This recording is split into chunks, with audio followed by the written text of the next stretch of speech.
it's hard to know based on Trump's comments. Some pretty, firm comments there, but also some possiblies and probablys littered in there. So, but when you consider the complexity of finishing a sale of this app and the fact that China needs to be involved, it would really blow my mind if this all happens by this week. I think the most likely scenario is Trump sort of indicates there's movement towards a deal, and that justifies, he uses that to justify extending the deadline down the road again. But, the law is the law. Right now, this violates the law. All we have is an executive order, saying, let's not enforce the law. Let's pretend that doesn't exist. We're potentially talking about pushing that down further, making that, push off the law more. So is it as simple as just another EO this week, or does he have to ask Congress to change the law? Well, everything's changing. If you would have asked me that before this most recent EO, I would have said, look, the law is the law. The president can't change the law by executive order. And companies that host TikTok are undertaking enormous liability on President Trump's promise. Wow.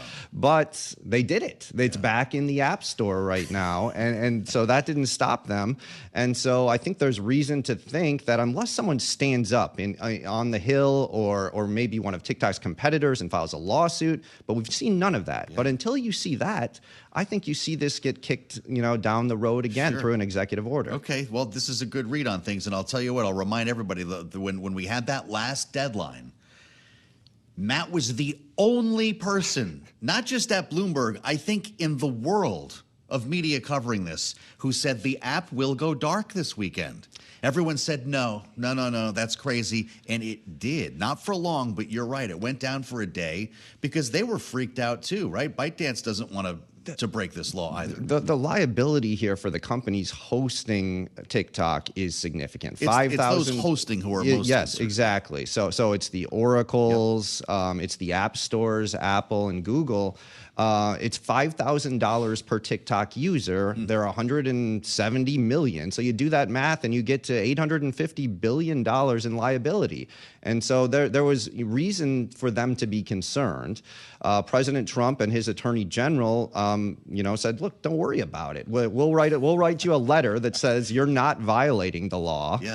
Not sure how, those letters aren't publicly available. I don't know how you can justify that, but they said that. And so, but I was wrong, though. I thought the companies would continue to be nervous about that until Congress changed the law. I thought Apple wouldn't put it back in the App Store, but they said, no, that's enough. We'll put it back in. And given that, I don't see any reason for them to reverse themselves unless someone files a lawsuit challenging this executive order. We've talked about a couple of the groups who are interested in buying this, the Mnuchin Group.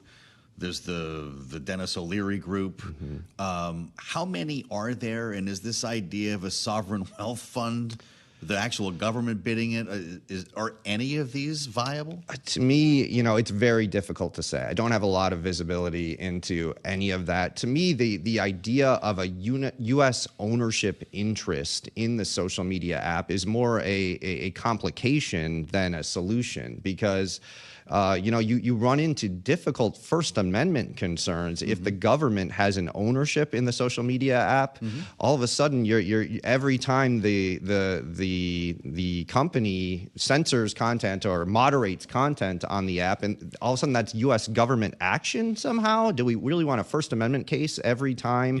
We control speech on TikTok? I don't think so. So, not a lot of visibility on this. And the big thing I think is that look, China. It has a big say on this, and ByteDance isn't going to sell this app. Really, the U.S. has given up its leverage on this issue because it let that January 19th pass. And so that's why I think you need to see conversations about tariffs and these other topics because the leverage tied to this ban isn't there anymore. TikTok's winning that fight.